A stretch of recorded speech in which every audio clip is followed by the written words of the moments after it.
কেউ যদি বাপের বেটা থাকে 10ই মুহররম দাওয়াত দিলাম, আমার মাদ্রাসায় আসবেন, আমি নিজের পয়সায় গাড়ি ভাড়া করে দেব।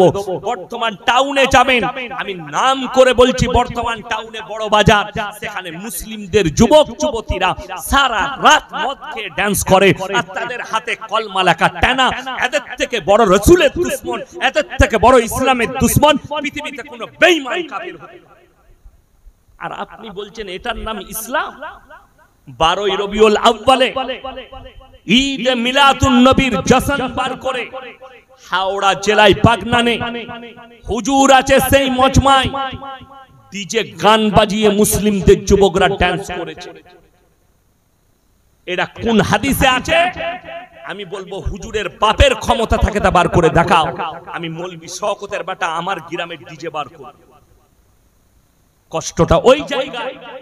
ঈদে মিলাদুন নবীর নাম করে, মিছিলের নাম করে বর্তমান টাউনে গাড়ির ওপরে হারামখোর মুসলিম যুবকরা ডান্স করছে, তাদের সঙ্গে গুটকা খোরা জিলাপি হুজুরগুলো আছে। এদের ক্ষমতা নাই জুম্মায় দাঁড়িয়ে ফতোয়া দিয়ে যে গান বাজনা ইসলামী শরীয়তে হারাম, এদের ক্ষমতা নেই। এদিকে নিষেধ। বোলপুর আর আহমদপুরের মধ্যখানে আমার গাড়ি কিছু যুবক আটকিয়ে দিল। আমি ড্রাইভারকে বললাম এই দিকে পাঠাও আমার কাছে। তাদের হাতে কলমা লেখা ঝান্ডা আছে। কি হয়েছে বাবা? বলছে আমরা হুজুর ওরস করব, চাঁদা লাগবে। আলহামদুলিল্লাহ দুবো, কোনো অসুবিধা নাই, ওরস অবশ্যই করবে। কি কি হয়?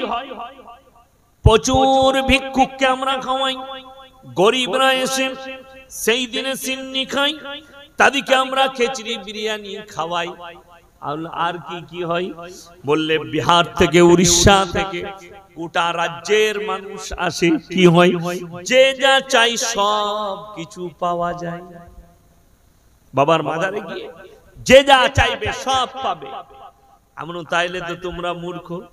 বলে কেন? আমরা যদি মাজারে যে যা চাইবে সব পাবে, তো তোরা গাড়ি আটকিয়ে চাঁদা তুলছিস কেন? মাজারে গিয়ে বল বাবা আমরা ওরস করব, তোমার নামে টাকা দাও, মাল পেয়ে যাবি। কথাটা বুঝতে পেরেছেন না? পারেন? আমি কিন্তু কারো বিরোধী নই, ভেবে দেখুন। আচ্ছা আপনাদের এখানে রোড আছে না? বাজারে গিয়ে যদি গাড়ি আটকে চাঁদা তুলে মসজিদ করব বলেন, ওই মসজিদে নামাজ হবে? কথা বলে না, নামাজ হবে? নামাজ হবে না। এটাও শুনেলেন, কেউ যদি বলে গাড়ি আটকে চাঁদা তুলে জলসা করব, হারাম ওই জলসা করা শরীয়তে। তোমাকে কেউ বলেনি জলসা করতে, জলসা করা ফরজ। কে বললে? তোর বাপের পয়সা নাই জলসা করার প্রয়োজন নেই। মসজিদে জুম্মার দিনে ইমামের কাছে বয়ান শুনেলি। কে বললে কলার ধরে চাঁদা তুলে জলসা করতে? কে বললো গাড়ি আটকে চাঁদা তুলে তোকে জলসা করতে? মানুষের বিবেক বুদ্ধি খাটে। বললেই খারাপ বলবি, বললেই ফোন করে গালি দেবে। কিন্তু কষ্ট কি বলবো, এই জায়গাগুলো কেন তৈরি হয়েছে জানেন? খালি দ্বীনি ইলম না হাসিল করার। মুসলমানের কাছে দ্বীনি ইলম হাসিল, ও হারাম হালালের ডিবেটটাই জানে না ইসলামী শরীয়ত। তা না হলে মুসলমানের কাছে সুদ কখনো হালাল হতে পারে? কোরআনে আছে ওয়াহাল্লাল্লাহুল বাইয়া ওয়া হারামার রিবা। আমি তোমাদের জন্য ব্যবসাকে হালাল করেছি, সুদকে হারাম করেছি। আল্লাহ রাসূল সাল্লাল্লাহু আলাইহি সাল্লামের হাদিস, কেউ যদি 1 টাকা সুদ খায় মায়ের সঙ্গে 36 বার জিনা করার সমান পাপ। এরপরে মুসলমান সুদ খেতে পারে, কিন্তু খাচ্ছে। লটারির টিকিটের টাকা সম্পূর্ণ হারাম, এরপরও মুসলমান। বেঈমান কাফেররা আপনার উপরে জাল ছুড়েনি, এমন জাল ছুড়েছে আপনি ফেসে গেছেন। আর সেই যারা জালে ফেসেছে তারা আমাদের মতো মৌলবীকে গালি দেয়। আমি গত বছরে আমার বর্ধমান জেলার ভাতার থানায় একটা গ্রামে জলসা করেছিলাম। এই আপনাদের মতো 50টা 60টা শ্রোতা নয়, কয়েক হাজার শ্রোতা। তো মহিলাও আছে কয়েক হাজার। বয়ান করছি, আমার বক্তব্যের মাঝে চলে এলো সুদের বয়ান। তো আমি বললাম বাবা, এখন বেঈমান কাফেররা নতুন একটা জাল পেতেছে আমাদের উপর। সেই জালে কিন্তু আমাদের পরিবাররা ফেসে গেছে। বিসমিল্লাহ। কি জাল? সেই 1 নম্বর জালটা হচ্ছে গ্রুপ লোন আর বন্ধন লোন। প্রত্যেকটা বাড়িতে বাড়িতে ঢুকিয়ে ফেলেছে। ঠিক বললাম না? আপনাদের এখানে নাই আছে? তো আমি জলসাই বক্তব্য দিলাম, দেখবেন পাড়ায় পাড়ায় গ্রুপ হয়, 10টা করে মেয়ে একটা করে গ্রুপ করে, তাদের মধ্যে একজন হেড হয়, আর 9টা মেয়ে তাকে ম্যাডাম বলে। আসে মনে করেন বিরাট ব্যাপার, এমনি ম্যাডাম হতে পারেনি, সুদ খাবার ম্যাডাম হয়েছে, আর তার বিরাট ব্যাপার, লোকে ম্যাডাম বলে থাকে, কিন্তু ও জানে না ও সুদ খাবার ম্যাডাম। এই বক্তব্য দেওয়ার কারণে আমার নিজের ফুপুর মেয়ের সঙ্গে আমার বিয়ে হয়েছে। তো আমার ফুপুর যে বড় মেয়ে বোম্বেতে থাকে, তো বোম্বে থেকে বাড়ি এসছে, আমার 1.5 শাশু হচ্ছে। তো তার গ্রামে কোনো আত্মীয়র সঙ্গে দেখা করতে গেছে সম্পর্কে, আমি যে গ্রামে বক্তব্য দিয়েছি সেই গ্রামের মেয়ে, ওই গ্রামের মেয়ে সেই গ্রামে বিয়ে হয়েছে। সে আমার বদনাম করছে, আরে ইয়াসিন হুজুরকে ঠাঁটা করে মারা দরকার, জুতো করে মারা দরকার, ও মেয়েদের খালি খিত্তে বলে, মেয়েদের জন্য বলে। আমাকে বললে ভাই তোমার এত বদনাম করছিল, আমিও ঝগড়া করেছি, থাকতে পারিনি। কেন বলে দিই, আমরা খোঁজ লাও দেখিনি ও কোন ঝামেলায় জড়িয়ে আছে। আমি তো জানি আমি কি বক্তব্য দিয়েছি, এখন খোঁজ লাও যে ও বন্ধন লোনে জড়িয়ে না গ্রুপে। খোঁজ নিয়ে বললে ও হচ্ছে গ্রুপ লোনের হেড, ওই জন্য তার গায়ে লেগেছে ইয়াসিন সাহেব খারাপ। আল্লাহর কসম খেয়ে বলে যাচ্ছি, আমাকে গালি দিবেন দেন, আমাকে যা বলবেন বলুন, কোরআনের আয়াত কিয়ামত পর্যন্ত পরিবর্তন হবে। কোরআনে আল্লাহ হারাম করেছে সুদকে, এটাকে হালাল করার ক্ষমতা পৃথিবীর কোন মুহাদ্দিস মৌলবী নাই কিয়ামত পর্যন্ত। রাসূল আকরাম সাল্লাল্লাহু আলাইহি সাল্লাম সুদ খাওয়াকে জিনা করার সমান পাপ বলেছে। সর্বপ্রথম বেঈমান কাফেররা কি কাজ করেছে জানেন? আপনার স্ত্রীকে রাস্তায় বার করে ঘুরিয়ে দিয়েছে। বেঈমান কাফেরের সামনে বেপরদা করেছে আপনার বিবিকে। আপনি বলছেন আমার সংসার কি করে চলবে? তুমি একবারও লক্ষ্য করেছো তোমার স্বামী টোটো চালায়, টোটো চালিয়ে মাসে 30,000 রোজগার করে, না হলে 20,000 করে। তোমার ইমামকে বেতন দাও 5,000, ইমাম সাহেব 5,000 বেতন পর পরও ইমাম সাহেবের বউকে রাস্তায় বেরিয়ে গ্রুপ লোন করতে হয়নি, আর তোর বউ 20,000 রোজগারের পর তোর বউকে রাস্তায় পার করতে হয়েছে। তুই সিজদায় পড়ে আল্লাহর কাছে কান আর ইস্তেগফার কর, আল্লাহ আমার বিবিকে পর্দাশীল কর। আপনি কি মনে করেছেন বেশিরভাগ মহিলা জাহান্নামে যাবে বেপর্দা হওয়ার কারণে, বাজারে ঘোরার কারণে, স্বামীর অবাধ্যতা করার কারণে বেশিরভাগ মহিলা জাহান্নামে যাবে। আপনাকে হাদিস শুনিয়ে দেব, যে মারা শুনছেন আমার বয়ান কান খুলে শুনে যান। আল্লাহ রাসূল জনাবে মুহাম্মদুর রাসূলুল্লাহ সকলে বলুন সাল্লাল্লাহু আলাইহি ওয়াসাল্লাম, একজন সাহাবী সফরে চলে গেছেন ইসলামের প্রচারে, তিনার বিবি বাড়িতে আছে। এইখানে বাড়ি বিয়ে হয়েছে আর অন্য পাড়ায় হচ্ছে তার বাপের বাড়ি। তার কাছে খবর এলো তোমার মা অসুস্থ। সেই সাহাবীর বিবি রাসূলের কাছে অনুমতি চেয়ে পাঠালেন, ইয়া রাসূলুল্লাহ আমার মা অসুস্থ, আমি কি আমার মাকে একবার দেখতে যেতে পারি? রাসূল আকরাম সাল্লাল্লাহু আলাইহি সাল্লাম বললেন, হে আমার সাহাবীর বিবি, তাকে খবর দাও তোমার স্বামী সফরে আছে, স্বামীর অনুমতি ছাড়া নখটাও বের করতে পারবে না। এক নম্বর। কিছুদিন পরে খবর এলো তোমার মা এর পরে মরণাপন্ন অবস্থায়, যে কোনো সময় মারা যেতে পারে। আল্লাহ রাসূল সাল্লাল্লাহু আলাইহি সাল্লামের কাছে আবার খবর পাঠালেন, ইয়া রাসূলুল্লাহ আমার মা তো মারা যেতে পারে, আমি কি শেষবারের মতো আমার মায়ের মুখটা একবার দেখতে পারি? আল্লাহ রাসূল খবর পাঠালেন তোমার স্বামী সফরে আছে, স্বামীর অনুমতি ছাড়া নখটা পর্যন্ত বের করতে পারবে। সেই সাহাবীর বিবি রুকে গেলেন। কিছুদিন পরে খবর এলো তোমার মা ইন্তেকাল করেছে। সেই সাহাবীর বিবি আবার রাসূলের কাছে খবর পাঠালেন, ইয়া রাসূলুল্লাহ, আমার মা ইন্তেকাল করেছে, আমি কি শেষবারের মতো আমার মায়ের মুখটা একবার দেখতে পারি না? রাসূল আকরাম সাল্লাল্লাহু আলাইহি সাল্লাম জবাব পাঠালেন, বলে দাও আমার সেই সাহাবীর বিবিকে, স্বামীর অনুমতি তারা শরীয়তে নোকটা বের করারও তোমার অনুমতি নেই, তোমার স্বামী সফরে আছে, তাই তুমি বের হতে পারবে না। তিনি গেলেন না, মায়ের জানাজা উঠে গেল, দাফন কাফন হয়ে গেল। আল্লাহ রাসূল সাল্লাল্লাহু আলাইহি সাল্লাম খবর পাঠালেন, আমার ওই সাহাবীর বিবিকে বলে দাও, খালি স্বামীর ফরমা বরদারি করার কারণে, ইন্তজার করার কারণে তোমার মাকে আল্লাহ ক্ষমা করে জান্নাতি করেছেন। জোরে বলুন সুবহানাল্লাহ।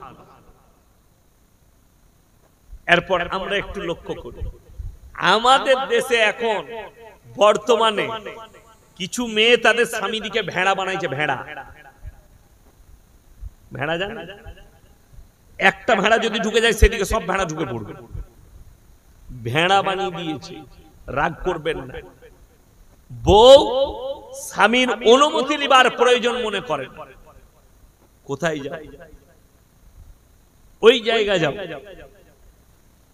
আমি কি যেতে পারি? স্বামী যদি বলে যেতে পাবে না, তোমার যাবার অনুমতি শরীয়তে না। যারা স্বামীকে অবজ্ঞা করে, স্বামীর অনুমতি ছাড়া স্বামীকে গ্রাহ্য না করে যে মহিলারা এখানে ওখানে বাজারে ঘাটে বাপের ঘর বোনের ঘর চলে যায়, তারা জাহান্নামে নিজের রাস্তাটা তৈরি করে নেয়। এটা লেখে। স্বামী যদি বলে মায়ের ঘর জীবনে যেতে পাবি না, আপনার স্বামী তো কোরআনে আছে, স্ত্রী তোমার খেতিবাড়ির মতো, তোমার স্ত্রীকে তোমার জন্য খেতিবাড়ি করা হয়েছে, তাহলে আপনার স্ত্রী যাবার প্রয়োজন নাই, আপনি তার প্রয়োজন মিটাবেন, আপনি তার প্রয়োজন মিটাবেন। আল্লাহর কসম খেয়ে বলে যাচ্ছি, আল্লাহর কসম খেয়ে বলে যাচ্ছি, পৃথিবীতে যতগুলো ধর্ম দেখতে পাচ্ছেন, ইসলামের সবথেকে বেশি নারীকে অধিকার দিয়েছে। জোরে বলুন সুবহানাল্লাহ। সর্বপ্রথম যে অধিকারটা দিয়েছে, ওয়াদরিব খুমুরিহিন্না আলা জুনুবিহিম, হে নারী তুমি পর্দা নির্ধারিত করো, তোমরা কোনোদিন ধর্ষিতা হবে না। জোরে বলুন সুবহানাল্লাহ। লাঞ্ছিত হবে না, ঢেকে দেবার কথা বলেছি। আপনি আমি মনে করেছি বোরকাটা পর্দা, ভাবিনি। আপনি আমি ভেবেছি মহিলারা বোরকা পরে ওটারই নাম পর্দা, কখনো নয়, ওটা পর্দা নয়, ওটা হচ্ছে শালীন পোশাক। ইসলামের শরীয়ত শালীন পোশাক, হিজাবটা পর্দা নয়, হিজাব হচ্ছে শালীন পোশাক, পর্দা হচ্ছে বাড়ির চার দেওয়ারি। হাদিসে আছে তিনটে কারণ ছাড়া মহিলারা বাড়ির বাইরে বেরোতে পাবে না। নাম্বার 1, যদি কোনো নিকটতম আত্মীয় মারা যায়, কাছের আত্মীয়, নিজের বাপ, নিজের চাচা, নিজের মামা, নিজের মামি, নিজের মামাইতো ভাই, নিজের চাচতো ভাই, নিজের ফুফুইতো ভাই, একদম নিকটতম আত্মীয়, কিন্তু বড় কষ্ট লাগে, বুঝলেন?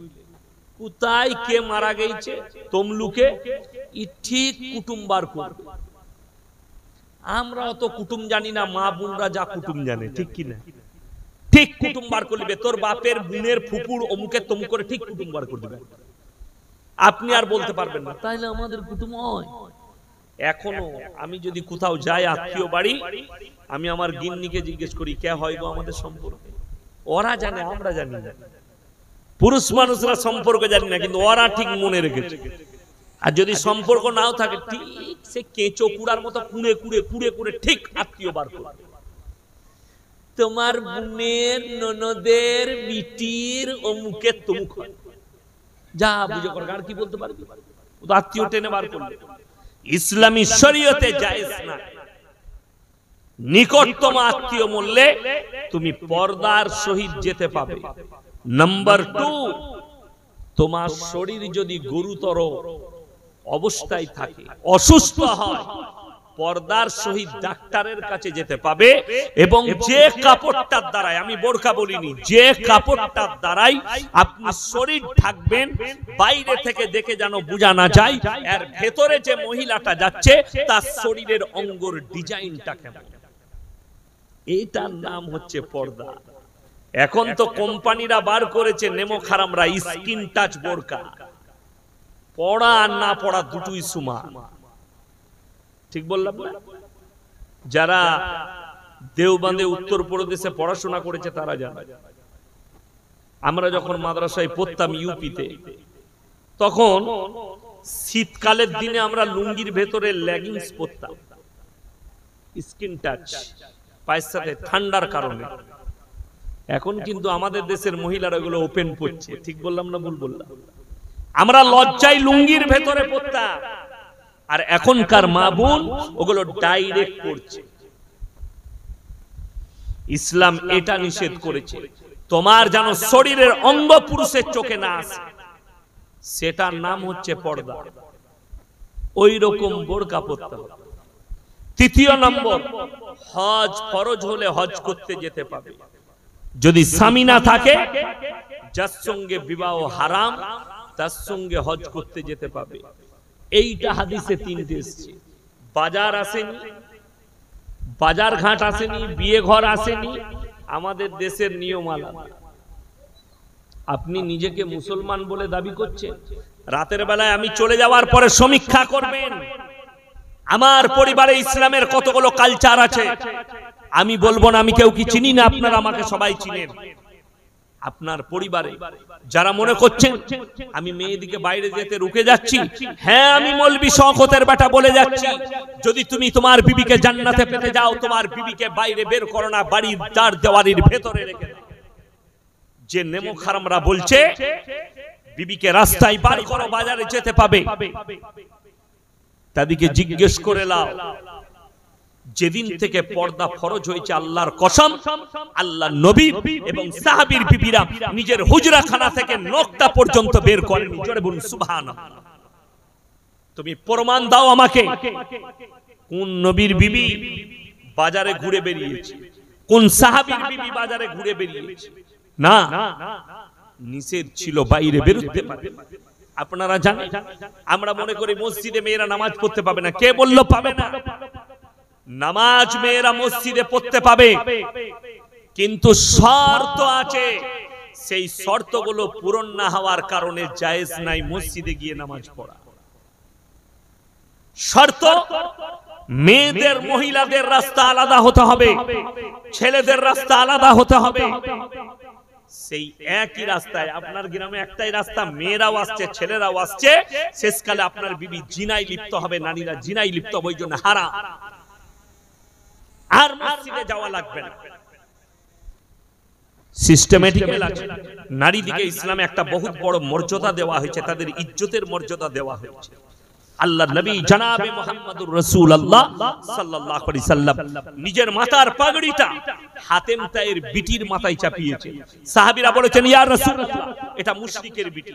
নবীজি ধমক দিয়েছে, হে আমার সাহাবীরা শোনো, আমি আল্লাহর রাসূল মেয়েদের মাথা ঢাকতে এসেছি, খুলতে আসিনি। জোরে বলুন সুবহানাল্লাহ। অনেক নেমো খারাম প্রমাণ দিচ্ছে, আপনাকে হাদিস শোনাবে। আমি চলে যাওয়ার পরে আল্লাহর নবীর প্রথম বিবি মা খাদিজাতুল কুবরা রাদিয়াল্লাহু তাআলা আনহা, তিনি সেই যুগে 10টা ব্যবসায়ীর মধ্যে একজন বড় ব্যবসায়ী মহিলা ছিলেন। এই হাদিস মিথ্যা নয়, হাদিস সত্য। হাদিসের ব্যাখ্যা ভুল। তুমি শিক্ষিত হয়েছো, কিন্তু তোমার থেকে বড় গুয়ার পৃথিবীতে আর কেউ নেই। তোমার থেকে বড় অশিক্ষিত পৃথিবীতে আর কেউ নেই। কেন? তুমি নিজের বিবিকে রাস্তায় ঘোরাবার জন্য তুমি এই বাহানা করছো। এটা মাথায় রাখবেন, হাদিসের অপব্যাখ্যা করবেন না। একদম 100% আল্লাহ রাসূল সাল্লাল্লাহু আলাইহি সাল্লামের প্রথম বিবি, তিনি ব্যবসা করেছেন, বড় তিজারতওয়ালা ছিলেন। কিন্তু আল্লাহর কসম, এরপরে হাদিসটা শুনেলেন, যেদিন থেকে আল্লাহ পর্দাকে ফরজ করেছেন, সেই দিন থেকে নবীর বিবিরা কেউ আর পায়ের নখটা হুজরাখানা থেকে বের করেননি। জোরে বলুন না সুবহানাল্লাহ। ব্যবসাটা হচ্ছে পর্দা ফরজ হওয়ার আগে। পর্দা ফরজ হওয়ার পরে আর ব্যবসা করেননি। নবীজিকে বললেন, ইয়া রাসূলুল্লাহ, আমার যতগুলো ব্যবসা মাল সম্পদ আছে আমি আপনাকে উর্সে দিলাম, আপনি দুহাত তুলে ইসলামের জন্য খরচ করুন। জোরে বলুন সুবহানাল্লাহ। এইটা হচ্ছে সহিহ হাদিস। আমার মুসলমান ভাই, আপনি নিজেকে মুমিন বলছেন, খুব সমীক্ষা করবেন। ফজরের সময় উঠে, সকালবেলায় উঠে আপনি তমলুক যাবেন বউকে নিয়ে, অফিসে যাবেন, নাইলে ডাক্তারের কাছে যাবেন কোনো কাজে। নিজেকে চায়ের দোকানে বলছেন আমি হচ্ছি সব থেকে বড় মুমিন, আমি নামাজ ছাড়ি না, 5 ওয়াক্তের নামাজ পড়ি আলহামদুলিল্লাহ। কিন্তু সকাল বেলায় আপনি যখন বউকে নিয়ে তমলুক যাচ্ছেন, আপনি ফুল হাত শার্ট ফুল প্যান্ট পরে আছেন, কিন্তু দুঃখের বিষয় পেছনে আপনার বিবি বসে আছে, বিবির পেটু বেরিয়ে আছে, পিঠু বেরিয়ে আছে, এমন ভাবে শাড়ি পরেছে, আর আপনি নিজেকে মুমিন বলছেন। নিজের বিবিকে পর্দা করতে পারলেন না, 1 নম্বর গেল। দ্বিতীয় নম্বর, আপনারা পাপী হবেন, নিজেদের স্ত্রী দিকে আপনি বাজারে ঠেলে দিয়েছেন, পাপের মুখে ঠেলে দিয়েছেন। এটা উদাহরণ দিচ্ছি, ইনি আর আমি দুজন অন্তরের বন্ধু। ইয়ার কি হবে না? হবে না? তাহলে অন্তরের বন্ধু হলে মাজাক হয় না? আমি ইনাকে মাজাক করে বলছি, ভাই তোমার বইয়ের ব্লাউজের সাইজ কত? ঝগড়া হবে না? মহব্বত থাকবে? এ হাসছো কেন?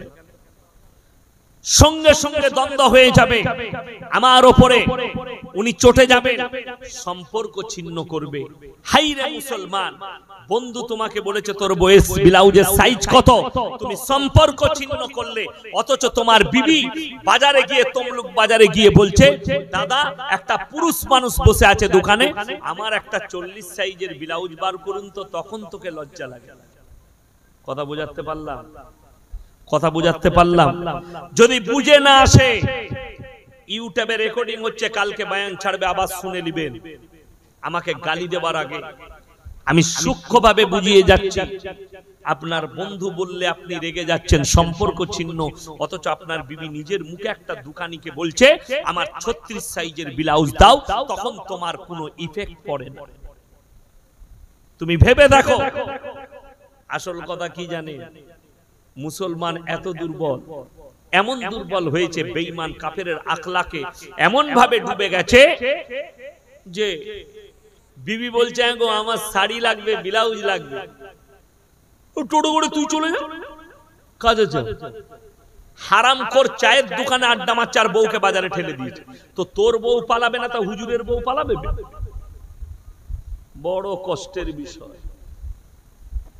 আপনি দেখুন, রাসূল সাল্লাল্লাহু আলাইহি সাল্লামের হাদিস, আখরি জামানা হে আমার সাহাবীরা, এমন একটা জামানা আসবে, সেই যুগটা থাকবে বর্বরতার যুগ, কিন্তু নাম হবে মডেলিং। আজকে আমাদের মা বোনেরা, বাচ্চা বাচ্চা মেয়েরা, তাদেরকে আপনি ছোট ছোট পোশাক পরাচ্ছেন, নাম দিয়েছে মডেলিং। ভাবতে পারেন একটা মুসলিমদের মেয়ে বোরকা পরে, হিজাব পরে স্কুলে গেলে তাকে কোর্টে কেস লড়তে হয়। অথচ আমাদের দেশে airport, Delhi airport, Mumbai airport, Kolkata এয়ারপোর্টে, হায়দ্রাবাদ এয়ারপোর্টে নায়িকারা, ভালো ভালো ঘরের মেয়েরা ন্যাংটো পোশাক পরে, শুধুমাত্র জাঙ্গিয়া পরে এয়ারপোর্টে ঢুকছে, তাদেরকে কোর্টে যেতে হয় না। একটা মুসলমান খালি নারী মাথা ঢেকেছে, তাকে কোর্টে যেতে হয়। এর থেকে বড় দুঃখ কি আছে? আর আপনি প্রতিবাদ করতে পারেন, কি করে করবেন? 100টা মুসলিম ঘরের নারীর মধ্যে 90টা মেয়ে বেপরদা, 10 জন মাথায় হিজাব দেয়, 90 জন বেপরদা। যদি আপনার বিশ্বাস না হয়, তমলুকে কলেজ আছে না? না, কলেজ আছে। সকাল বেলায় আমার সঙ্গে চলুন, কলেজের গেটে চেয়ার নিয়ে বসবো, আর যতজন পেরিয়ে যাবে একটা করে জিজ্ঞেস করব তুমি কোন ঘরের মেয়ে।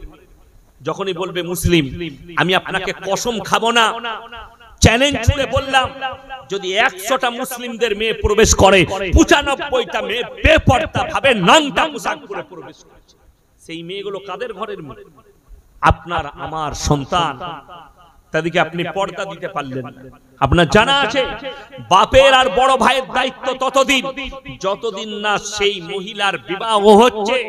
বালিগ হওয়ার পরে তার বিবাহ না হওয়া পর্যন্ত বাপ আর ভাইয়ের দায়িত্ব, মায়ের দায়িত্ব তার মেয়েকে পর্দায় রাখা। যদি রাখতে না পারেন আপনি কিয়ামতের দিনে ওই পাপের ভার ওই বাপ আর বড় ভাইয়ের মাথায় চাপ। আপনি কি করে ভাবছেন? বিয়ে যখন হয়ে যাবে স্বামীর ঘরে পাঠিয়ে দিলেন, এরপরে তার স্বামী। আজকে মুসলমান এত উন্নত হয়েছে, আপনি কি ভাবছেন পাপ আসেনি? চলে এসেছে। আজ থেকে কয়েক হাজার বছর আগেকার ঘটনা আজকে পুনরাবৃত্তি হচ্ছে। যদি বলেন কি করে? লূত নবীর কওমকে আল্লাহ ধ্বংস করেছিল সমকামী হওয়ার কারণে, এই পাপের কারণে। বর্তমানে ওই পাপ আবার মডেলিং এর নাম নিয়ে আপনার আমার কাছে ফিরত এসেছে। যদি বলেন কি করে? ভারতের সুপ্রিম কোর্ট রায় দিয়ে দিয়েছে যারা সমকামী ভারতে তারা স্বাধীনভাবে বসবাস করতে পাবে। সমকামীটা কোনো ভারতের জন্য পাপ জিনিস নয়। শুধু ভারত নয়, America, London, Britain, Japan, German, উত্তর কোরিয়া, দক্ষিণ কোরিয়া, স্পেন, ব্রাজিল, অস্ট্রেলিয়া, আপনার নিউজিল্যান্ড, যতগুলো বেঈমান কাফের ইহুদি নাসারাদের দেশ আছে সবাই সমকামীকে সাই দিয়েছে, একমাত্র মুসলিম রাষ্ট্রগুলো ছাড়া। আপনি কি মনে করছেন এই পাপটা আজকের পাপ? না, একটা পুরো নসলকে আল্লাহ ধ্বংস করেছে। লূত নবীর কওমকে সাগরের উপরে পাল্টানো হয়েছে, যে সাগরটাকে আজও বৈজ্ঞানিকরা মরা সাগর বলে, যে সাগরটায় আজও পর্যন্ত একটা পোকা মাকড় জন্মায় না, সেখানে লূত নবীর কওমকে পাল্টানো হয়েছে। আল্লাহ তাআলা এই পাপের কারণে কোরআনে লাকির টেনে দিয়েছেন, লূত নবীর বিবি জাহান্নাম, তার বিবি জাহান্নামে যাবে। এটা লাকির টানা হয়ে গেছে, এটা আর ফিরবে না। আপনি তারপরেও ভাবছেন আমার সন্তান পাপ করবে, আমি পাপ করব, আমি সমকামী হব, আমি জিনা করব, আমি অন্যায় অত্যাচার করব, আমি শিরক করব, আমি আল্লাহ বিরোধী কাজ করব, অথচ আমি জান্নাতে চলে যাব। কেন? হুজুররা আছে দোয়া করে দিবে জান্নাতে চলে যাব। ওই লাইনটাই তো শরীয়তে না। যদি দোয়া করে জান্নাতে পাঠানো যেত, লূত নবীর বিবি কি অপরাধ করলো, নূহ নবীর বিবি কি অপরাধ করলো?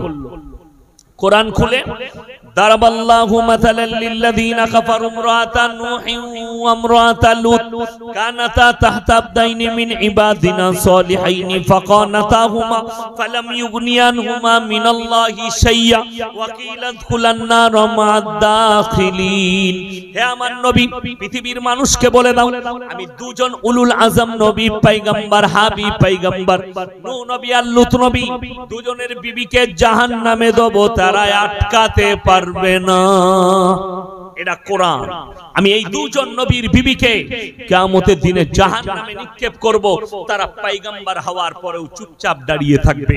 হে আমার যুবক ভাইয়েরা, যুবতীরা, শোনো, যদি তোমার মন হয় যে আমি সমকামী হব, সমকামী হবার একটা লাভ আছে, তাহলে জেনে রেখে দাও, আল্লাহর কসম খেয়ে বলে যাচ্ছি, তোমার বাপ যদি তাহাজ্জুদ গুজার হয়, তোমার বাপ যদি হাজী সাহেব হয়, তোমার বাপ যদি হুজুর হয়, তোমার বাপ যদি আলিম হয়, তোমার মা যদি তাহাজ্জুদ গুজার হয়, তোমার মা যদি হাজী বিবি হয়, আল্লাহর কসম পেরুবার কোনো রাস্তা পাবে না। নবী নিষ্পাপ, নবীরা জান্নাতি, তারা যদি অনুরোধ না করতে পায়, তোমার বাম্মা নামাজ পড়ে কি করে আল্লাহর কাছে অনুরোধ করবে? তুমি পাপ করবে আর পেরিয়ে যাবে। হায়রে মুসলমান, তুমি বুঝোই এটা মডেলিং। লূত নবীর পাপ আজকে ফিরে এসেছে, নাম দেওয়া হয়েছে মডেলিং।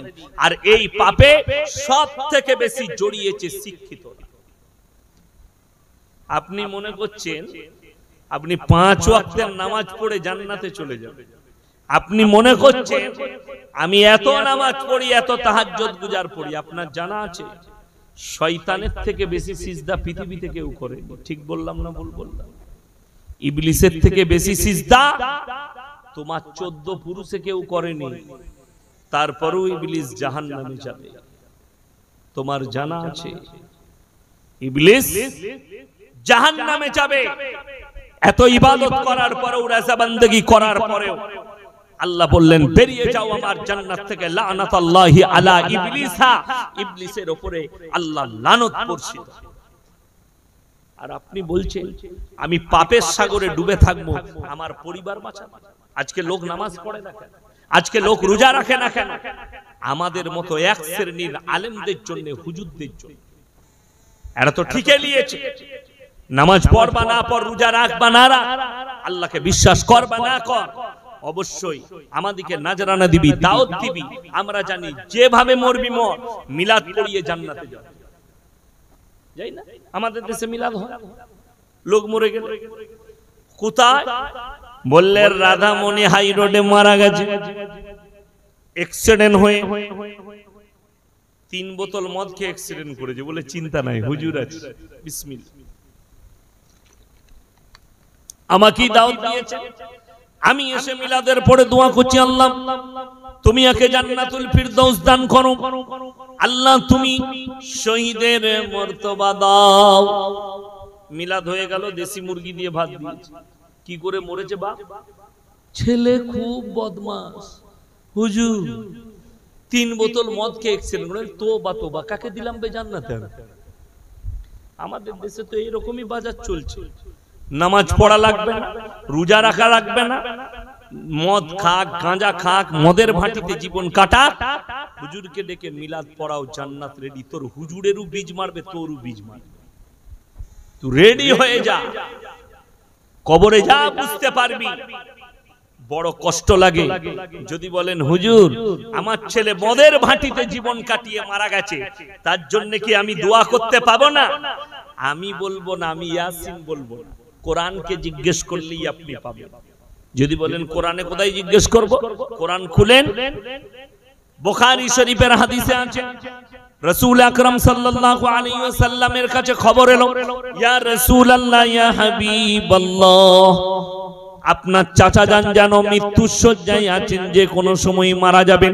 আল্লাহর হাবিব ছুটে গেলেন আর বললেন, ওগো আমার চাচা, একবার কলমাটা পড়ে নিন, আমি আল্লাহর কাছে কেঁদে কেঁদে আপনার জন্য ক্ষমা চাইবো। আল্লাহর নবী চাচা বললেন, আমি যদি বার্ধক্যে কলমা পড়ি, লোকে বলবে মৃত্যু ভয়ে কলমা পড়েছে, তাই আমি কলমা পড়তে পারবো না। আমার আল্লাহ রাব্বুল আলামিন আয়াত পাঠালেন, ইন্নাকা লা তাহদি মান আহবাবতা ওয়ালাকিন্নাল্লাহা ইয়াহদি মান ইয়াশা। হে আমার বিশ্ব নবী, সকলে বলুন হিদায়াতের মালিক কে? আল্লাহ। হিদায়াতের দপ্তরটা আমার আল্লাহর হাতে। আমার ইচ্ছা নেই তোমার চাচা কলমা পড়তে পারবে না। রাসূল আকরাম সাল্লাল্লাহু আলাইহি সাল্লামের চোখ দিয়ে পানি এলো। চাচা যান দুনিয়া ছেড়ে চলে গেলেন। এরপর আল্লাহর নবী বললেন, ওগো আল্লাহ, তুমি আমাকে যতদিন না নিষেধ করছো, আমি তোমার কাছে কেঁদে কেঁদে আমার চাচার জন্য ক্ষমা চাইবো। তুমি আমাকে যতদিন না নিষেধ করবে, আমি চাচার জন্য কাঁদব। আল্লাহর হাবিব কাঁদতে লাগলেন। আল্লাহ আয়াত পাঠিয়ে দিলেন, মা কানা লিন নবিয়্যি ওয়াল্লাযীনা আমানু আইয়াস্তাগফিরু লিল মুশরিকিন ওয়ালাউ কানু উলি কুরবা। হে নবী এবং মুমিন, তোমরা কান খুলে শুনে নাও, যারা বেঈমান কাফের হয়ে, মুশরিক হয়ে, যারা বদ্দিন হয়ে মারা গেছে, তাদের লেগে দোয়া করতে পাবে না, যদিও তারা তোমাদের নিকটতম আত্মীয় হয়। আর আমাদের দেশে জান্নাত পাঠাবার কন্ট্যাক্ট নেওয়া হয়। অনেক জিলাপি হুজুর আর গুটকাখোর আছে, তারা কন্ট্যাক্ট নেয়, পয়সা দিলেই জান্নাত পাঠিয়ে দেবে। আমি দেখলাম বাংলাদেশে এক জিলাপি হুজুর বয়ান করছে, কি জানে কি বয়ান করছে? ভাইরা, যখন কোন আমার মুরিদ মারা যাবে, আমার পীরের মুরিদ মারা গেলে তাদের কোনো চিন্তা নাই, তাদের মৃত্যুর আগে আজরাইল আসবে না, আগে আজরাইল আমার পীর সাহেবের কাছে যাবে। আচ্ছা আপনারা বলুন, আমি ইয়াসিন এখন বেঁচে আছি না মারা গেছি? স্টেজে কথা বলে না, বেঁচে আছি। আচ্ছা কেউ যদি এখন আমাকে মারতে আসে, আমি তাকে আটকাতে পারবো না? পারবো? কথা বলে না, পারবো না। আমার হাত পা সব খোলা, সে যদি আমাকে চরমত্তা আসে তার হাতটা ধরতে পারবো, পারবো না পারবো না। আচ্ছা আমি যদি মারা যাই তাহলে কি করে আটকাবো? কথা বলো না। আমাদের দেশের লোক এত ভালো, এত ইসলাম বুঝে, বলছে বেঁচে থাকলে মানুষের পাওয়ার কম থাকে, মরে গেলে পীরের পাওয়ার বেড়ে যায়। আমি কেন অবাক হয়ে যাই, মরে গেলে পীরের পাওয়ার বেড়ে যায়। বড় কষ্ট লাগে। যদি মরে যাওয়ার পরে, আমি ইউপির একটা বক্তার বক্তব্য শুনলাম, বলে এক ऐसा जवाना था कि बड़ा पीर अब्दुल कादिर जिलानी रहमतुल्लाह अलैह का नाम अगर बगैर उजू का कोई ले लेते तो वो मर जाता था। नाउजुबिल्लाह बोले, ए जोरे बोलो नाउजुबिल्लाह। এইটা বড় পীর আব্দুল কাদের জিলানী রাহমাতুল্লাহ আলাইহির উপরে তহমত। আল্লাহ রাসূলের হাদিস, আখরি জামানায় এক শ্রেণীর হুজুর বের হবে, তাদের দ্বারা ইসলাম বিকৃত হওয়ার কারণে তারাই সর্বপ্রথম জাহান্নামের উত্তর অধিকারী হবে। ইসলাম তাদের কাছ থেকে বিকৃত হবে। কত বড় পাপ, পাপের কথা আপনারা বলুন তো। আল্লাহর রাসূল সাল্লাল্লাহু আলাইহি সাল্লাম বেশি পাওয়ারফুল না বড় পীর আব্দুল কাদের জিলানী রাহমাতুল্লাহ আলাইহি বেশি পাওয়ারফুল? কথা বলেন না, জোরে বলুন, শুনতে পাচ্ছি না। আল্লাহর রাসূল সাল্লাল্লাহু আলাইহি সাল্লাম বেশি পাওয়ারফুল। তাহলে যে লোকটা বলছে ইয়ার কানে কে চড়াবে আর আর কানটা টিপে কে ধরবে, যে ওরে মূর্খ, যদি বড় পীর আব্দুল কাদের জিলানী রাহমাতুল্লাহ আলাইহির নাম বিনা উজুতে নাপাক অবস্থায় নিলে যদি লোক মারা যেত, আল্লাহর নাম নিলে তো তাহলে জাহান্নামে ঢুকতে হতো। কথাটা বুঝতে পারেননি? রাসূলের নাম যদি কেউ বিনা উজু নাপাক অবস্থায় নিলে সে তো জাহান্নামে যেত। আপনারা কি বলছেন, বিনা উজুতে রাসূলের নাম নেওয়া যাবে না যাবে না? কথা বলে না, যাবে, কোনো অসুবিধা নাই। উজু যদি না থাকে জুবানি কোরআন পড়া যাবে, কোনো অসুবিধা নেই। কথা বুঝতে পারলেন না? মোবাইলে কেউ যদি কোরআন পড়ে উজু করা লাগবে না। শুনে যান আমার কাছে, মোবাইলে কেউ কোরআন পড়লে তাকে উজু করা লাগবে না। বড় কষ্ট লাগে, দুঃখ লাগে, মূর্খ হলে যা হয়।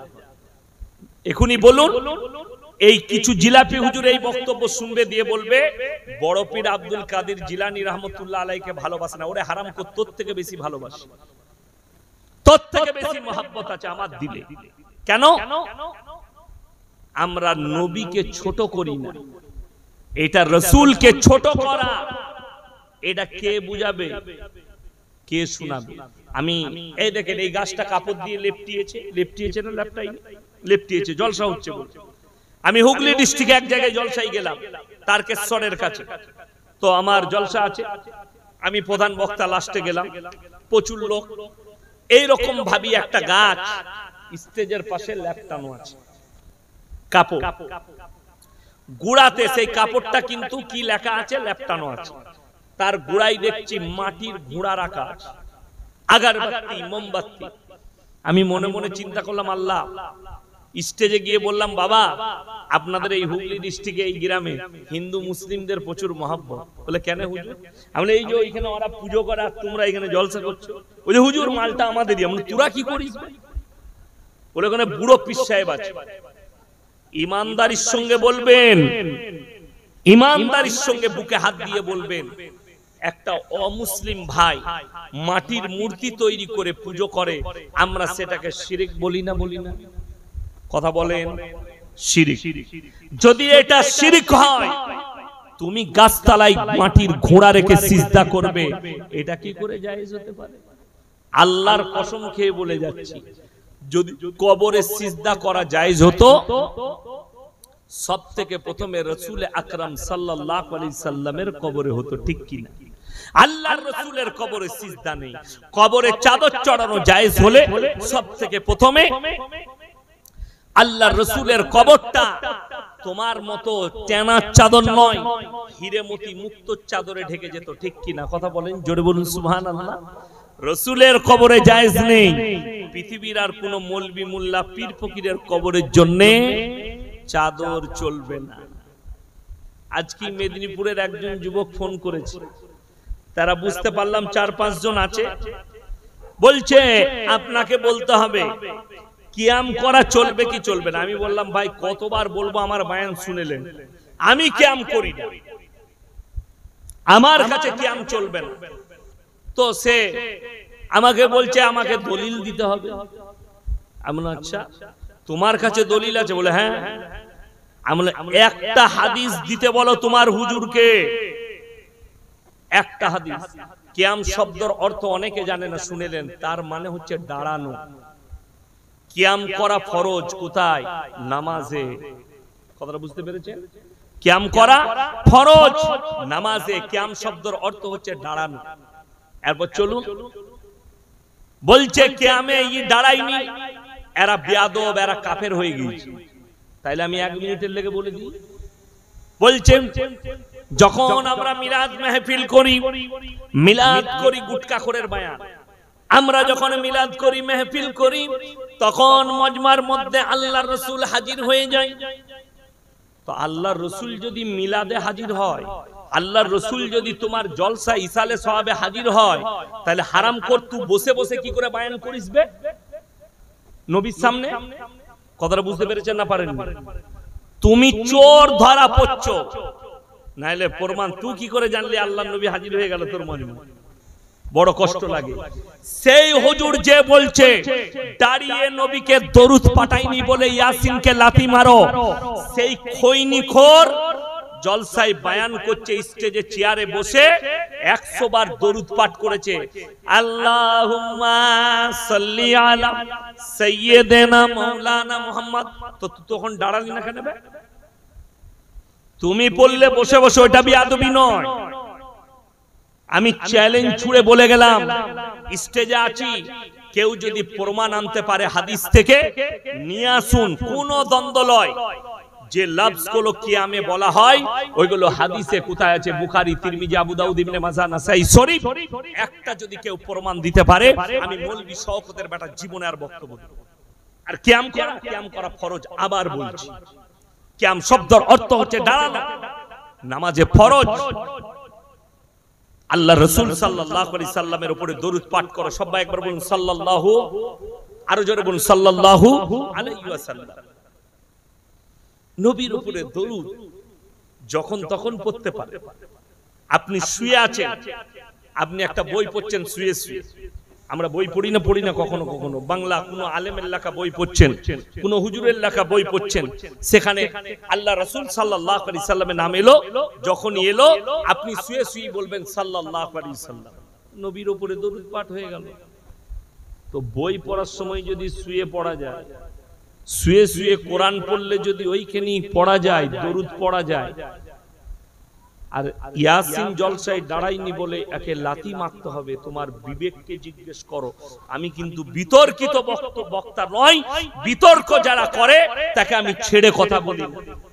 ওই জন্য ইসলামটাকে নেন। আজকে ইসলাম শেষ হয়েছে আমাদের মতো আলেমদের কারণে। ইসলাম আজকে ক্ষতির মুখে এক শ্রেণীর হুজুরদের কারণে। আর আমি বললাম আখরি জামানায় এমন এক দল বের হবে হুজুর, যাদের দ্বারা ইসলাম বিকৃত ঘটবে এবং তারাই হবে জাহান্নামের প্রথম। আজকে দেখুন ইসলামে গান বাজনা, আপনারা বলুন হারাম না হারাম নয় বাবা? ইসলামে গান বাজনা হারাম। মুসলমানদের বিয়েতে গান বাজনা বাজছে, বাজনা বাজে? আরে বিয়ে তো অনেক দূরের কথা। বড় কষ্ট লাগে। মুহররমের মাস আসছে সামনে, জিলকাত, জিলহিজ্জা চলছে, এরপরই মুহররম। এই মুহররম মাসে আমাদের দেশের এক শ্রেণীর মাতাল আছে, গাঁজাখোর আছে, আর জিলাপি হুজুর আর গুটকাখোররা আছে। এরপরে এদের বাজার খুললো, এরা সিন্নি খাবে, এরা ফাতিহা করবে, আর এরা গাঁজা আর মদ খেয়ে লাঠি নিয়ে ড্যান্স করবে, আর বলছে হযরতে হোসেনের লেগে দুঃখ পালন করছে। ঢোল বাজনা বাজিয়ে, ডিজে বাজিয়ে, লাঠি খেলে, ড্যান্স করে যদি দুঃখ পালন হয়, আমি অন্তরের অন্তর স্থল থেকে বলে যাব, তোমার বাপ মরে গেলে মিলাদ কোথায় পেলে? তোমার বাপ মরে গেলে কোরআন খানি কেন করছো? তোমার বাপ মরে গেলে দোয়া কেন করছো? তোমার বাপ মরে গেলে কেন ইসালে সওয়াব করছো? আমার বাপ মরে গেছে, এক ব্যারেল মাল বলে দে চালাবো, আর বাজনা বলে দে ড্যান্স করবো, আমার বাপের আত্মাটা শান্তি পাবে। কেউ করবে এরকম?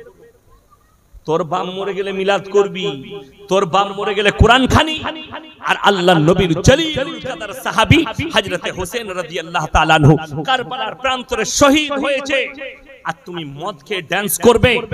কেউ যদি বাপের বেটা থাকে, 10ই মুহররম দাওয়াত দিলাম, আমার মাদ্রাসায় আসবেন, আমি নিজের পয়সায় গাড়ি ভাড়া করে দেব, বর্তমান টাউনে যাবেন, আমি নাম করে বলছি বর্তমান টাউনে বড় বাজার, সেখানে মুসলিমদের যুবক যুবতীরা সারা রাত মদ খেয়ে ড্যান্স করে, আর তাদের হাতে কলমা লেখা টানা। এদের থেকে বড় রাসূলের দুশমন, এদের থেকে বড় ইসলামের দুশমন পৃথিবীতে কোনো বেঈমান কাফির হতে পারে। আর আপনি বলছেন এটার নাম ইসলাম? 12ই রবিউল আউয়ালে ঈদ মিলাদুন নবীর জশ্ন বার করে হাওড়া জেলায় বাগনানে হুজুর আছে সেই মজমায় ডিজে গান বাজিয়ে মুসলিমদের যুবকরা ডান্স করেছে।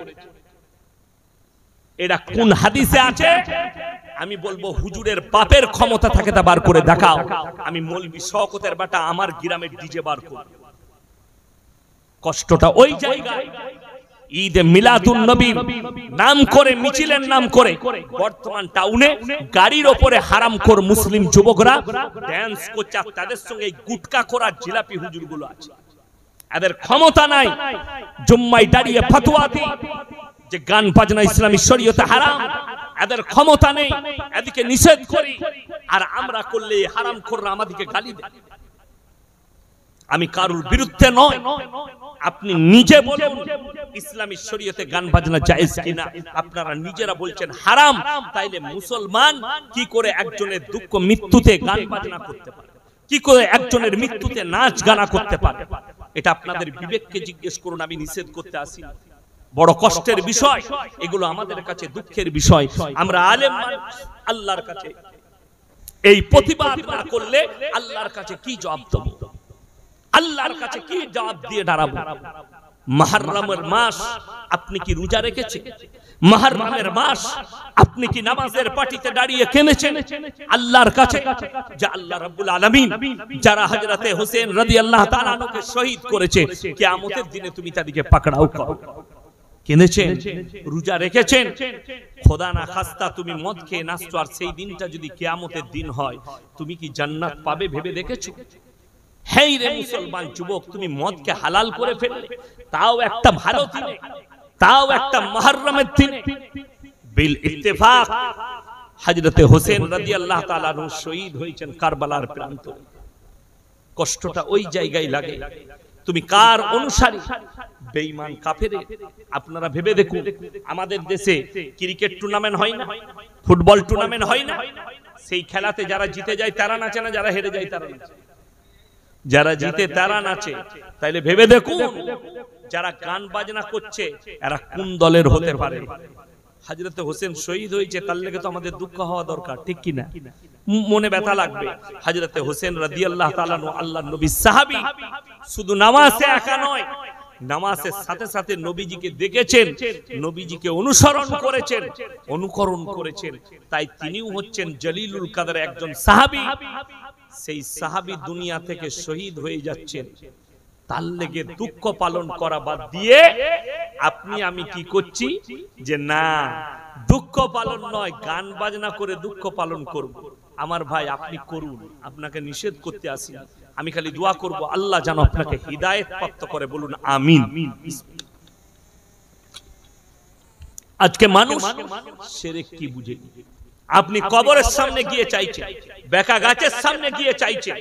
আপনি জিজ্ঞেস করেছেন, কোরআনকে জিজ্ঞেস করুন, বাড়িতে যাদের মানে কোরআন আছে, আমাকে গালি দেওয়ার আগে দয়া করে কোরআনটা খুলবেন।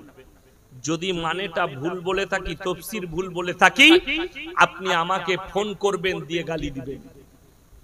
17 পারা, কত পারা বললাম বাবা? কথা বলেন না? 17 পারা, একবারই শেষ পৃষ্ঠা, শেষ রুকু। ইয়া আইয়ুহান নাসু যুরিবা মাসালুন ফাসতামিউ লাহু ইন্নাল্লাযীনা তাদউনা মিন দুনিল্লাহি লা ইয়াখলুকু দুবাবাম ওয়ালা বিসতামাউ লাহু ওয়া ইয়াসলুবুহুমুদ দুবাবু শাইয়ান লা ইস্তানকিদুহু মিন। হে নবী পৃথিবীর মানুষকে বলো, হে পৃথিবীর মানুষ, তোমরা যাদের কাছে ভালো মন্দ চাও তাদেরকে একবার জিজ্ঞেস করে দেখো, তারা একটা মাছি পর্যন্ত সৃষ্টি করতে পারে না। মাছি সৃষ্টি তো দূরের কথা, মাছি যদি তাদের কাছ থেকে কোনো জিনিস ছিনিয়ে নিয়ে যায় সেটা উদ্ধার করার মতো ক্ষমতা নেই। আমি একটা গ্রামে জলসায় গেলাম কিছুদিন আগে, তাদের গ্রামে একজন আমাকে বলছে, হুজুর এখানে একটা মাজার আছে ওরস হয়। কারা করে? বলে একজন হিন্দু ভাই আছে, সে ওরসটা চাগিয়ে রেখেছে, সেই মেলাটা বসায়। কষ্টের বিষয় বুঝতে পারছি। যদি বলেন কেন, আমাদের দেশের মুসলমানরা বলবে আহা কত ভালো। দুটোই তো একই, একটা জ্যান্ত মানুষকে পুঁতে দিয়ে তার উপাসনা করা আর একটা মাটির মূর্তি তৈরি করে তার উপাসনা করা, দুটোই আল্লাহর কাছে বড় শিরক। ভালো মন্দ, কল্যাণ অকল্যাণ সব মালিক কে? সকলে জোরে বলুন, আল্লাহ। তাহলে আপনি কবরে চাইবেন কি করে? গাছতলায় চাইবেন কি করে?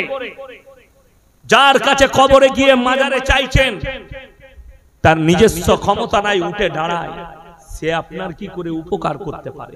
তাদের দ্বারা যদি পীরের দ্বারা মরণের পরে কিছু হতো, মরণের পরে তাদের দ্বারা কিছু পাওয়া গেলে তাদের মৃত্যু আসতো না, তারা নিজেদের মৃত্যুকে রুখে দিত। আমি চ্যালেঞ্জ ছুড়ে বলে গেলাম, বর্তমানে যতগুলো আল্লাহর ওলি আছে, যতগুলো পীর আছে, তাদেরকে জিজ্ঞেস করুন তারা কি নিজেদের মৃত্যুকে রুখতে পারবে? আপনাদের কি মনে হচ্ছে আমি পীর বিরোধী লোক? আমি নিজে পীরের বেটা, অত সহজ নয়। আমি পীর বিরোধী নয়, আমি সিস্টেম বিরোধী লোক। কে বললে আমি পীর বিরোধী? আমার পীর আমার আব্বাজি, আমি পীর বিরোধী লোক। কিন্তু কেউ যদি বলে পীর না ধরলে জান্নাতে যাওয়া যাবে না, আমি তোমাকে জিজ্ঞেস করছি, ইমাম আবু হানিফা রাহিমাহুল্লাহর পীর কে ছিল? ইমাম শাফির পীর কে ছিল? ইমাম হাম্বলের পীর কে ছিল? নামগুলো বলে দাও, তারা কিভাবে মুরিদ হয়েছিল। শুনে রেখে দেন, পীর শব্দটাই আপনার বুঝে আসেনি। এই যে আপনারা বসে আছেন বুজুর্গ, আমার বাপের বয়সী লোক, আপনি আমার কাছে পীর মানে বয়োজ্যেষ্ঠ লোক, কথাটা বুঝতে পারেন? আপনাকে আমি রিসপেক্ট করব, সম্মান করব, রিসপেক্ট সম্মান করব। কিন্তু যদি আপনার মধ্যে ইলম না থাকে, ইলমটা আপনাকে আমার কাছ থেকেই নিতে হবে।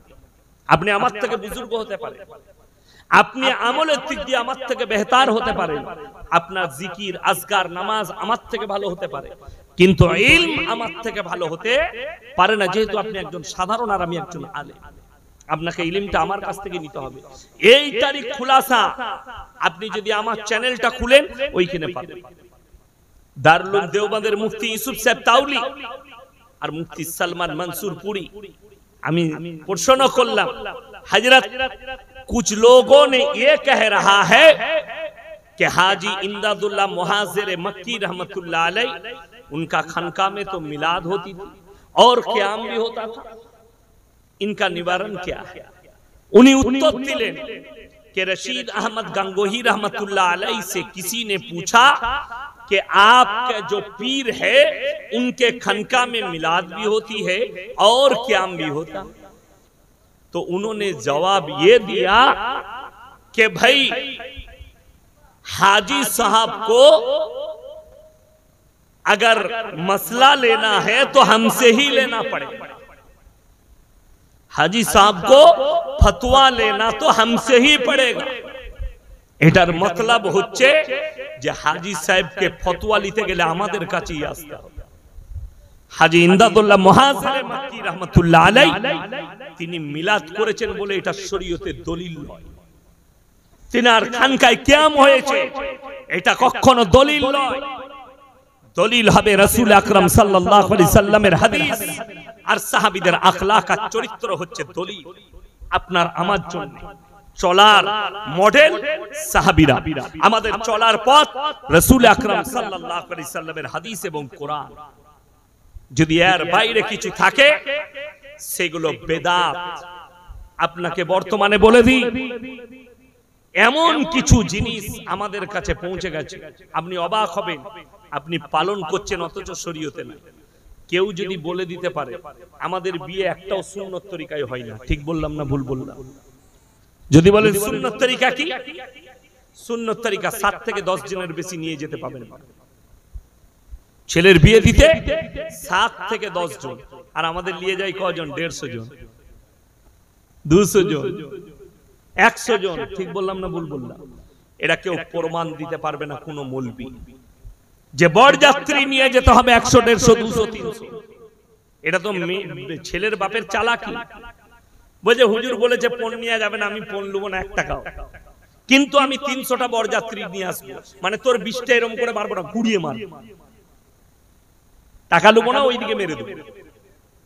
এটা শরীয়ত নয়। ওলিমা করা সুন্নত। ওলিমা করা কি বললাম? সুন্নত। ছেলের বিয়ে দিয়েছেন, পরের দিন ওলিমা করুন, এটা রাসূলের সুন্নত। 10টা লোককে খাওয়াবেন, আপনার যটা লোককে খাওয়ানোর ওয়াকাত তটা লোককে খানা করে খাওয়ান, এটা সুন্নত। কিন্তু মেয়ের বাড়িতে 100-200 লোক লিগিয়ে মেয়ের বাপের খেয়ে আসবেন, এটা শরীয়ত। এইটা শরীয়ত, ওলিমা খাওয়ানো সুন্নত রাসূলের। কিন্তু বড় কষ্ট লাগে, আপনি মানে বিয়েতে গান বাজনা হচ্ছে, ইমামকে 500 টাকা দিতে গেলে গায়ে বাজে, অথচ 5000 টাকা দিয়ে ডিজে নিয়ে এসে মুসলমান ড্যান্স করে। শরীয়ত, আপনি শরীয়তই বুঝেন। ওই জন্য শরীয়ত বুঝতে গেলে আপনি দ্বীনি ইলম আর দ্বীনি কালচার প্রত্যেকটা বাড়িতে আনবো। সকলে জোরে বলুন ইনশাআল্লাহ। দ্বীনি কালচার আনতে হবে আপনাকে আপনার বাড়িতে, তা না হলে আপনি কিয়ামতের দিনে বিপদে পড়বেন। আমার কি যায় আসে, আমি দাওয়াত দেবার দিলাম। যদি বলেন হুজুর আপনি দায়ী নয়, কোরআন শুনেলেন, ফালানাসআলান্নাল্লাযীনা উরসিলা ইলাইহিম ওয়ালানাসআলান্নাল মুরসালিন। কিয়ামতের দিনে হে আমার নবী, আমি নবী, পয়গম্বর, রাসূল, উলামা সকলকে দাঁড় করাবো, তোমরা কিভাবে দাওয়াত দিয়েছো, আর তাদের উম্মত উম্মতিকেও দাঁড় করাবো, আর তাদেরকে জিজ্ঞেস করা হবে তোমরা গ্রহণ কিভাবে করেছো। আল্লাহর কাছে পৃথিবীতে যতগুলো পাপ আছে, ইন্নাশ শিরকা লাযুলমুন আযীম, সবথেকে বড় নিকৃষ্টতম পাপ হচ্ছে শিরকের পাপ। আল্লাহ ব্যতীত অপরকে ভালো মন্দের মালিক মনে করা, অপরকে ভালো মন্দের জায়গা মনে করা বড় কষ্টের বিষয়। আপনি আল্লাহকেই চিনতে পারলেন, আপনি আল্লাহকেই বুঝতে পারলেন, আর আপনি বলছেন আমি ঈমানদার, আমি মুমিন।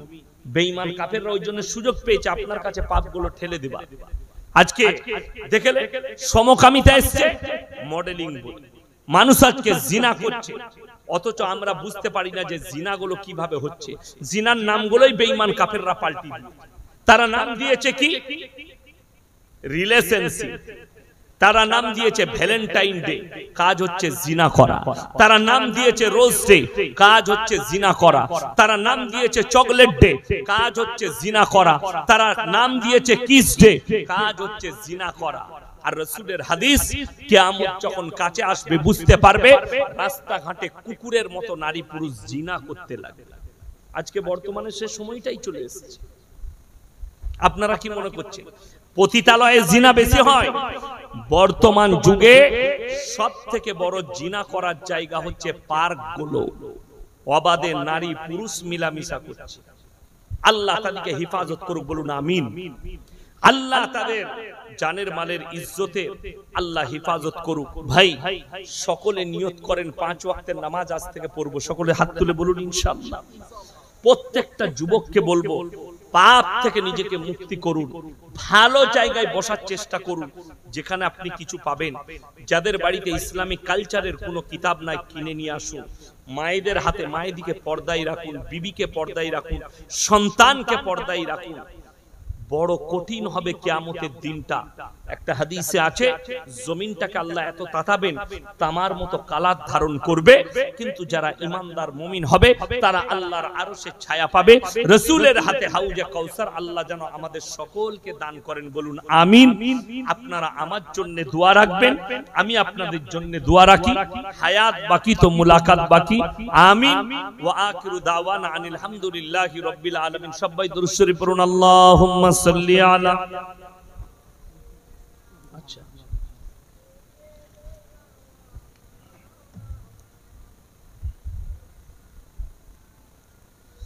ربنا آتنا في الدنيا حسنة وفي الآخرة حسنة وقنا عذاب النار ربنا لا تزغ قلوبنا بعد إذ هديتنا وهب لنا من لدنك رحمة إنك أنت الوهاب يا الله हमरा गुनाहगार खताकार बदकार सियाकार गुनाह के माफ করে দাও खता के दरगुजर করে দাও আমাদের সকলকে তুমি পরেজগার মুত্তাকি দিনদার বানিয়ে দাও তোমার দিনের প্রতি পরিচালিত করে নাও আমরা অসহায় দুর্বল ভিখারির মতো হাত দুটো তুলে ধরেছি তুমি আমাদের হাতকে ফিরিয়ে দিও না আজকের এই মজমায় যে সমস্ত ভাইরা মায়েরা বোনেরা আমরা হাত তুলেছি হাত তোলার পূর্বে বিগত জীবনের সমস্ত সাগীরা কবিরা জাহিরি বাতিনি দিনের দিবালয় রাতের অন্ধকারে জেনে অজেনে যত পাপ করেছি সব তুমি ক্ষমা করে দাও আমাদের পূর্বপুরুষ যারা দুনিয়া থেকে চলে গেছে তাদের কবরের দিকে জান্নাতুল ফিরদৌসের দরজা খুলে দাও ওগো আল্লাহ আমরা যখন দুনিয়া থেকে যাব তুমি আমাদেরকে কালমার সঙ্গে খাতমা নসিব করো কিয়ামতের ময়দানকে আসান করে দিও তোমার রাসূলের হাতে হাউজে কাউসার তুমি দান করো তোমার রাসূলের পাশে বসার তুমি তৌফিক দান করো ওগো আল্লাহ আমাদের মধ্যে থেকে যে ভাই মা বোন যিনারা অসুস্থ আছেন খাস করে একজন ভাই দোয়ার জন্য বলেছেন তিনি খুবই অসুস্থ আল্লাহ সকলকে শিফায়ে আমিলা দাইমা মুস্তাফিলা দান করো ওগো আল্লাহ যে ওষুধ খেলে ভালো হবে সে ওষুধের কাছে পৌঁছে দাও যে ডাক্তারের কাছে গেলে ভালো হবে সে ডাক্তারের কাছে পৌঁছে দাও ওগো আল্লাহ যে ভাইরা মেহনত করে আজকে জলসাকে দিয়েছে ইয়া আল্লাহ তিনাদের মেহনতকে তুমি কবুল করে দাও তিনাদের সকলে জানে মালে ইজ্জতে তুমি বরকত দাও কারোবারে রুজি রোজগারে ব্যবসা বাণিজ্যই তুমি বরকত দাও হায়াতে তুমি বরকত দাও ওগো আল্লাহ এই গ্রামের প্রত্যেকটা বাড়িতে তোমার দিনের আলোকে জ্বালিয়ে দাও প্রত্যেকটা মা বোনকে তুমি পর্দা নসিবা বানিয়ে দাও নামাজি মুসল্লি বানিয়ে দাও প্রত্যেকটা ভাইকে তুমি নামাজি বানিয়ে দাও ওগো আল্লাহ শিরক বিদআত থেকে তুমি আমাদেরকে হেফাজত করো হারাম কাজ থেকে তুমি আমাদেরকে হেফাজত করো হালাল পথে চলার তুমি আমাদেরকে তৌফিক দান করো ওগো আল্লাহ যেভাবে চললে তুমি রাজি খুশি হবে